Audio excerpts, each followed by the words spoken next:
Assalamualaikum warahmatullahi wabarakatuh. Halo semuanya, perkenalkan nama saya Bella Faniasari. Saya adalah salah satu mahasiswi dari Universitas Negeri Jember dari program studi D3 Administrasi Keuangan, Fakultas Ekonomi dan Bisnis. Nah, pada kesempatan kali ini saya akan membahas atau memaparkan materi mengenai praktek akuntansi transaksi murabahah, di mana dalam materi ini nantinya akan membahas mengenai soal-soal transaksi murabahah serta jawabannya itu seperti apa. Nah, di mana materi kali ini juga dibuat untuk memenuhi tugas ujian tengah semester mata kuliah praktek akuntansi perbankan dan syariah, yang dimana diampu oleh dosen kami yaitu yang terhormat kepada Bapak Marmono Singgih. Nah, sumber bacaan dari materi kali ini yaitu dari buku akuntansi perbankan syariah mengenai teori dan praktik kontemporer edisi kedua, karangan dari Rizal Yahya, Aji Erlangga, dan Ahim Abdurrahim. Nah, tanpa berlama-lama, mari kita membahas ke materi yang pertama.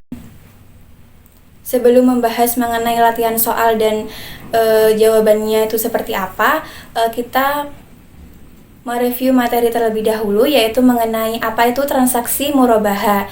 Nah, murabahah ini adalah akad jual beli barang dengan harga jual sebesar biaya perolehan ditambah dengan keuntungan yang disepakati, dan penjual itu harus mengungkapkan biaya perolehan barang tersebut kepada pembeli. Dan ini telah tercantum dalam PSAK nomor 102 paragraf kelima.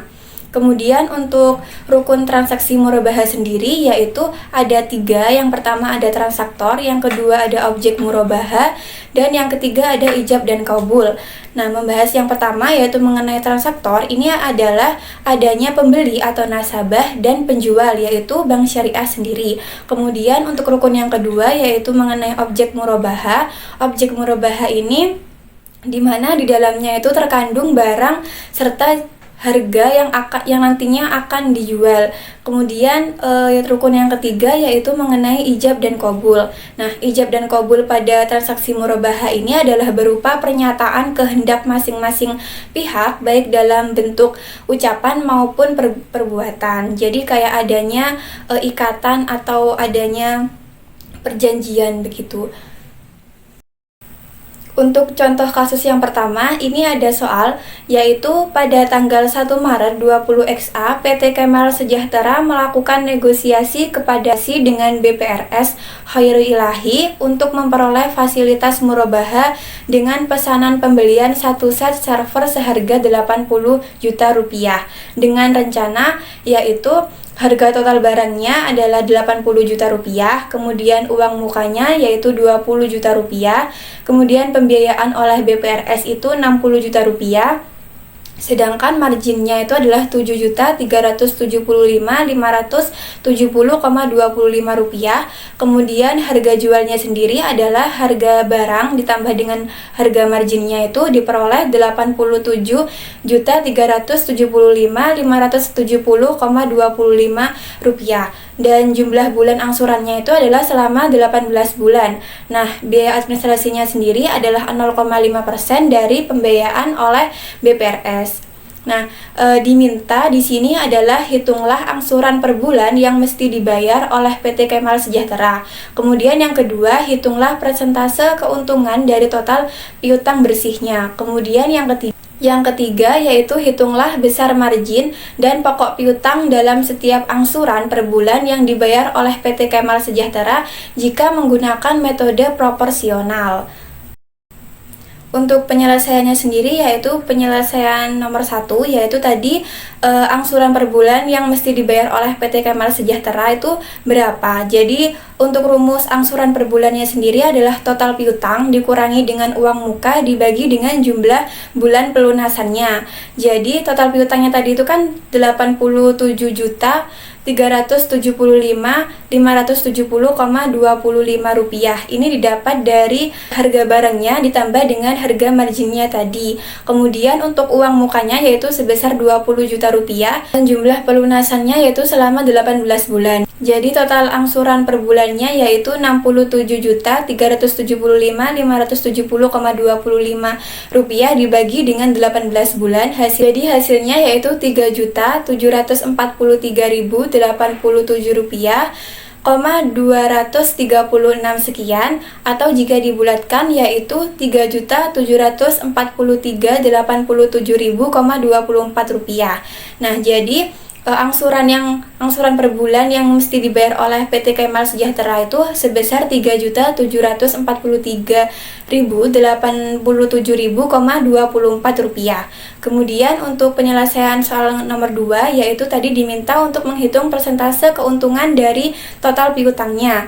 Nah, rumus dari persentase keuntungan sendiri yaitu total margin dibagi dengan total piutang bersihnya dikali dengan 100%. Nah, jadi total marginnya tadi adalah 7.375.570,25 dibagi dengan total piutang bersihnya tadi adalah 67.375.570,25 rupiah dikali dengan 100%. Didapatkan hasilnya adalah 10,946%. Jadi persentase keuntungan dari total piutangnya adalah 10,946%.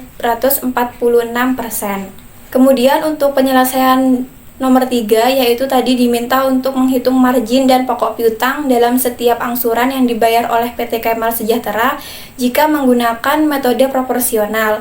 Nah, rumus dari margin per bulannya itu adalah total margin dibagi dengan jumlah bulan angsurannya. Total marginnya tadi adalah 7.375.570,25 rupiah dibagi dengan jumlah bulan angsurannya tadi selama 18 bulan. Jadi didapatkan hasilnya yaitu 409.753.902 rupiah. Kemudian menghitung pokok per bulannya yaitu dengan rumus angsuran per bulan dikurangi dengan margin per bulannya. Nah, angsuran per bulan tadi ini kan sudah didapatkan dari nomor 1 tadi yaitu 3.743.87,24 rupiah dikurangi dengan margin per bulannya tadi itu 409.753.902 rupiah. Nah, hasilnya adalah 3.333.333 rupiah. Nah, jadi dengan demikian untuk setiap pembayaran angsuran sebesar 3.743.087,24 rupiah per bulan ini terkandung di dalamnya yaitu margin sebesar 409.753.902 rupiah dan pokoknya itu sebesar 3.333.333 rupiah, 33 rupiah.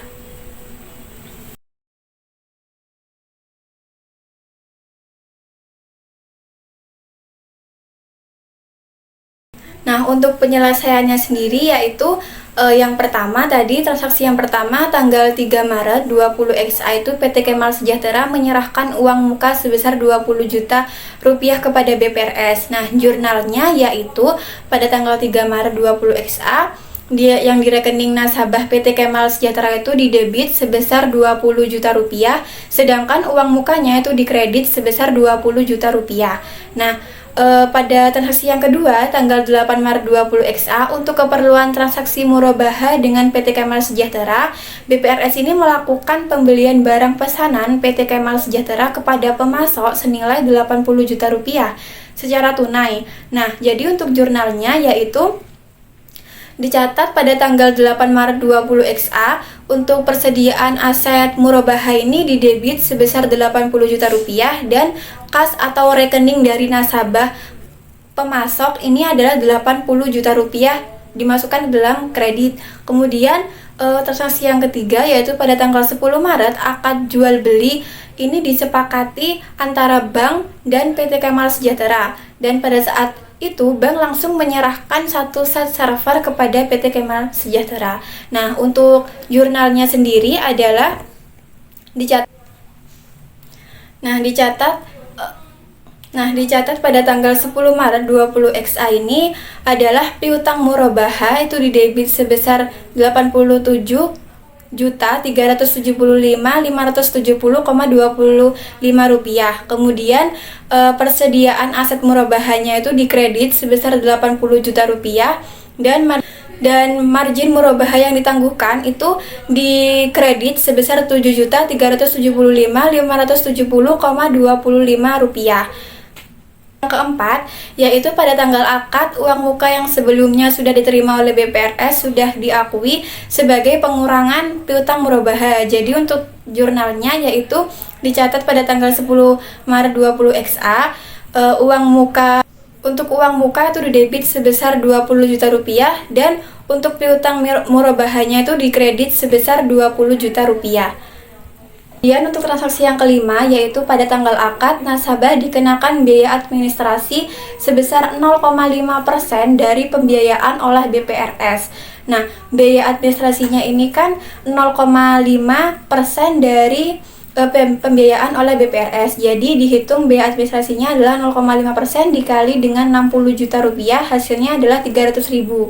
Nah, untuk jurnalnya sendiri adalah dicatat pada tanggal 10 Maret 20 XA. Untuk rekening nasabah dari PT Kemal Sejahtera ini didebit sebesar 300.000 rupiah dan untuk pendapatan administrasi ini dikredit sebesar 300.000 rupiah.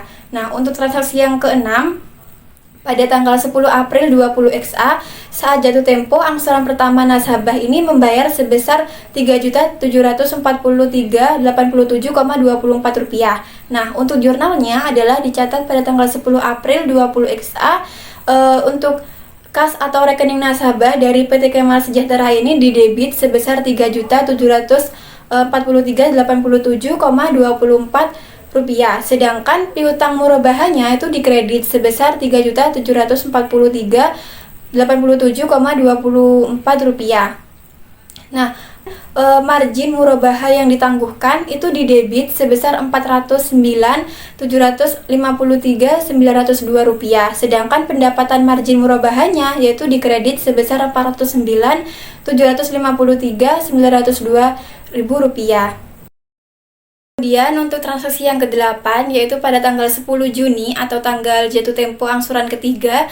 Nah, ketika BPRS ini hendak mendebit rekening nasabah, itu didapati tidak terdapat dana yang cukup di rekening PT Kemal Sejahtera untuk membayar angsuran bulan April. Jadi, saldo rekening yang tersedia di PT Kemal Sejahtera ini hanya sebesar Rp1.025.000 dan BPRS ini mendebit rekening sebesar Rp1.000.000.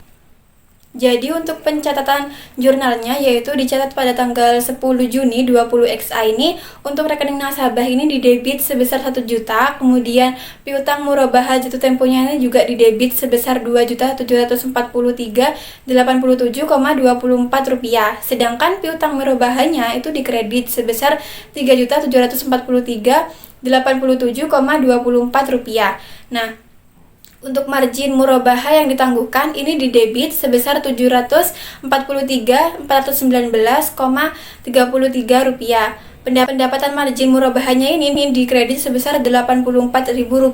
Nah, ini didapatkan dari presentasi keuntungan dikali dengan angsuran yang dibayar. Jadi presentasi keuntungannya tadi itu 8,4% dikali dengan angsuran yang dibayar itu 1 juta sama dengan Rp84.000. Kemudian untuk pendapatan margin murabaha akrualnya ini dikredit sebesar Rp650.419,33. Nah, ini juga didapat dari margin murabaha yang ditangguhkan tadi dikurangi dengan pendapatan margin murabahanya. Jadi margin murabaha yang ditangguhkan tadi kan Rp744.419,33. Nah, dikurangi dengan pendapatan margin murabahanya tadi Rp84.000, jadi hasilnya Rp650.419,33. Transaksi yang ke-9 yaitu pada tanggal 15 Juni PT Kemal Sejahtera ini membayar kekurangan pembayaran angsurannya yaitu sebesar Rp2.747,24. Nah, untuk jurnalnya yaitu dicatat pada tanggal 15 Juni. Untuk kas atau rekening nasabah ini didebit sebesar Rp2.787,24. Nah, untuk piutang murabaha jatuh temponya itu dikredit sebesar Rp2.783.87,24. Nah, untuk pendapatan margin murabaha akrualnya ini didebit sebesar Rp650.419,33 terhadap pendapatan margin murabaha ini dikredit sebesar Rp650.419,33. Kemudian untuk transaksi yang ke-10, ini hingga tanggal 10 Juli, PT Kemar Sejahtera tidak mampu memenuhi kewajibannya membayar angsuran untuk bulan Juni. Nah, jadi untuk pencatatan jurnalnya yaitu dicatat pada tanggal 10 Juli 20XA ini piutang murabaha jatuh tempo pada piutang murabaha. Nah, piutang murabaha jatuh temponya ini didebit sebesar 3.743.87,24, pada piutang murabahanya dikredit sebesar Rp3.743.87,24. Nah, sementara margin murabaha yang ditangguhkan ini didebit sebesar Rp734.419,33 terhadap pendapatan margin murabaha akrualnya, yaitu dikredit sebesar Rp734.419,33. Yang ke-11 yaitu PT Kemar Sejahtera ini baru mampu membayar kewajibannya pada tanggal 5 Agustus 2020XA. Nah, karena ketidakdisiplinannya tersebut, BPRS ini mengenakan denda sebagaimana yang telah disepakati pada akad, yaitu sebesar 10% dari total pendapatan margin akrual yang tertunggak. Nah, jadi PT Kemar Sejahtera ini sudah mengakui atas ketidakdisiplinannya dan bersedia untuk membayar denda tersebut. Jadi semua pembayaran itu dilakukan pada tanggal 5 Agustus 20XA. Untuk jurnalnya sendiri yaitu dicatat pada tanggal 5 Agustus 20XA. Untuk kas atau rekening nasabah ini didebit sebesar Rp3.743.87,24 terhadap piutang murabaha jatuh temponya, yaitu dikredit sebesar Rp3.743.87,24. Sementara itu pendapatan margin Rp734.419,33 terhadap pendapatan margin murabahanya, yaitu dikredit sebesar Rp734.419,33. Nah, kemudian untuk kas atau rekening nasabah yang sudah dikenakan denda, yaitu dana kebajikannya kan tadi dendanya kan tadi 10%. Jadi untuk menghitung dana kebajikannya yaitu 10% dikali dengan total margin akrualnya. Jadi 10% dikali dengan total marginnya Rp734.419,33. Jadi hasilnya yaitu Rp73.441,93. Nah, jadi